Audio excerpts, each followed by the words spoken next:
Halo, kami dari kelompok 2 akan mempresentasikan hasil diskusi kelompok kami dengan judul distribusi dan pasar. Sebelumnya, kami ingin memperkenalkan diri dulu. Nama saya Josefa Sitorus dan dua teman saya ada Ibnu Rahman dan Lam Asyana Turnip. Baiklah, saya akan memulai mempresentasikan hasil diskusi kelompok kami. Baiklah, yang pertama ada pengertian distribusi. Pengertian distribusi yaitu penyaluran hasil produksi berupa barang dan jasa dari produsen ke konsumen.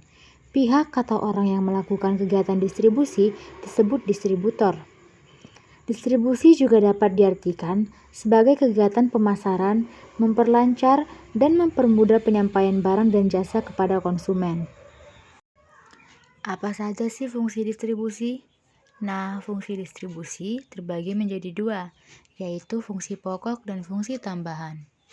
Fungsi pokok distribusi meliputi pengangkutan atau distribusi penjualan, pembelian, penyimpanan, pembakuan standar kualitas barang, dan penanggung resiko. Lalu, fungsi tambahan distribusi yang pertama ada menyeleksi, mengepak atau mengemas, dan memberikan informasi produk. Selanjutnya, ada faktor-faktor distribusi. Faktor-faktor distribusi dibagi menjadi 4. Yang pertama ada faktor pasar, faktor barang, faktor perusahaan, dan faktor kebiasaan dalam pembelian. Pengertian pasar. Pasar adalah tempat terjadinya transaksi jual-beli.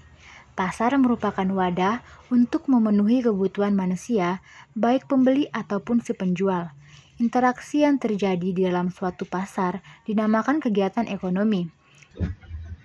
Bentuk-bentuk pasar terbagi dua. Yang pertama berdasarkan wujud dan yang kedua secara umum. Berdasarkan wujud, pasar konkret. Pasar konkret sering disebut dengan pasar yang memiliki wujud fisik.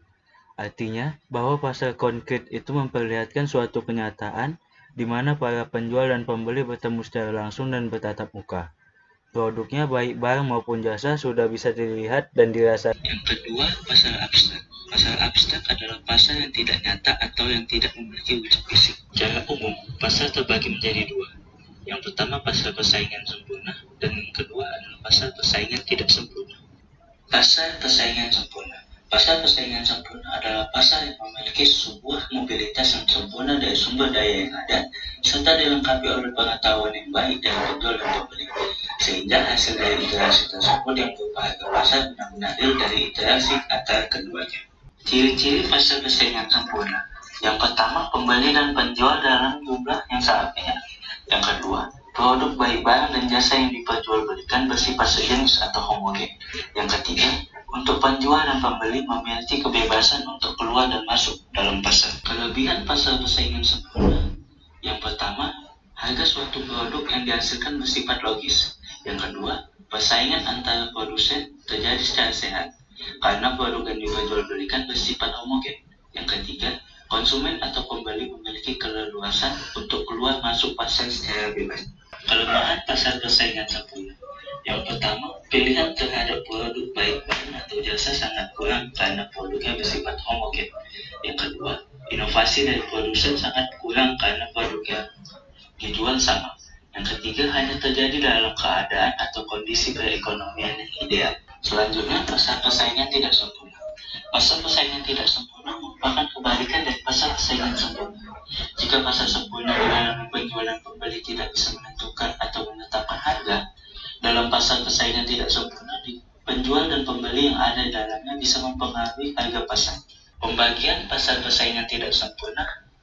Yang pertama ada pasar monopolistik, yang kedua pasar monopoli, yang ketiga pasar oligopoli, yang keempat pasar monopsoni, yang kelima pasar oligopsoni. Saya akan melanjutkan, yaitu satu pasar monopolistik. Pasar monopolistik memiliki ciri-ciri sebagai berikut. 1. Ada banyak penjual atau produsen di dalamnya. 2. Terdapat diferensiasi produk. 3. Keberadaan produsen dapat mempengaruhi harga pasar. 4. Produsen bisa keluar masuk pasar secara bebas. Adapun kelebihannya yaitu sebagai berikut. Inovasi dari produsen dalam penghasilan produk terasa karena adanya keleluasaan keluar masuk pasar. 2. Produsen akan mendapatkan keuntungan yang maksimal. 3. Konsumen cenderung selektif dan loyal terhadap suatu produk yang disebabkan karena adanya diferensiasi produk. Adapun kelemahan dari pasar monopolistik yaitu sebagai berikut. 1. Modal yang harus dimiliki cenderung banyak bila ingin masuk ke dalam pasar ini. 2. Persaingan yang tidak sehat muncul karena semua produsen bersaing meraih untung yang banyak. 3. Memerlukan biaya produksi yang tinggi dan berimbas pada kenaikan harga. 2. Pasar monopoli. Ciri-cirinya yaitu sebagai berikut. 1. Di dalamnya hanya terdapat satu penjual, namun pembelinya berlimpah. 2. Tidak terdapat seorang pihak, yaitu produsen lain yang bisa memproduksi produk substitut. 3. Pembeli atau konsumen hanya memiliki satu pilihan, tidak ada pilihan lainnya. 4. Penentu harga adalah produsen. Kelebihan dari pasar monopoli yaitu sebagai berikut. 1. Keuntungan yang diperoleh produsen lebih banyak. 2. Inovasi dari produsen selalu muncul karena ingin menjaga kekuasaannya dalam pasar monopoli. 3. Terdapat banyak industri-industri yang berkembang pesat. Kelemahan pasar monopoli yaitu sebagai berikut. 1. Keadilan kurang diperhatikan, hanya satu pihak yang diuntungkan. 2. Sering terjadi pemborosan karena semua pihak ingin menguasai pasar. 3. Konsumen sering dirugikan karena pasar mau tidak mau, mereka harus mau membeli produk dengan harga yang tinggi. Pasar oligopoli. Pasar oligopoli memiliki ciri-ciri sebagai berikut. 1. Terdapat beberapa penjual saja dengan produsen yang cukup banyak. 2. Produk berupa barang atau jasa memiliki sifat homogen dengan beberapa sentuhan inovasi di beberapa titik. 3. Produsen baru bisa masuk pasar meskipun banyak tantangan dan kesulitan yang harus mereka hadapi.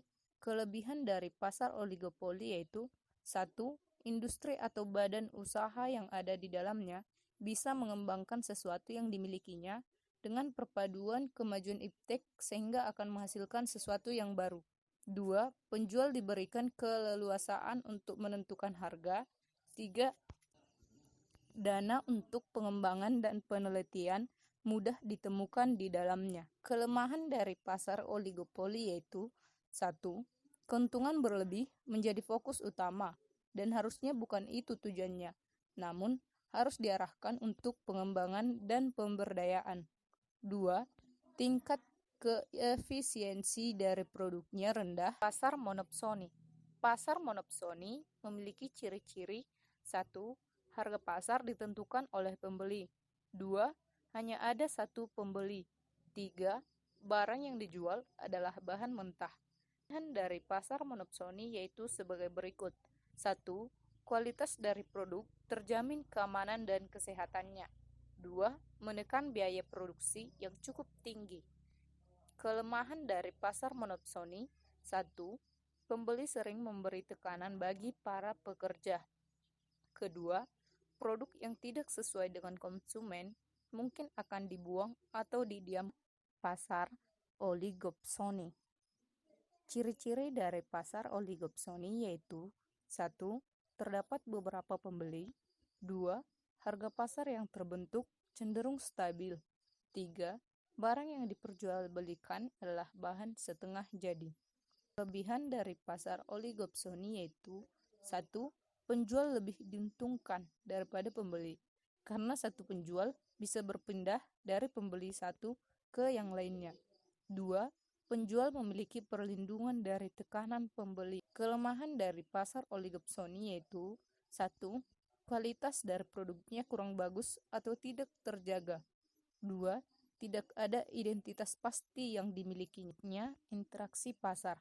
Adapun interaksi atau kegiatan-kegiatan yang terjadi di dalam pasar adalah sebagai berikut. 1. Tawar-menawar. 2. Menjual dan membeli barang. 3. Berkomunikasi antar sesama penjual dan pembeli. Sekian hasil presentasi dari kelompok 2. Jika ada kesalahan kata, mohon dimaafkan.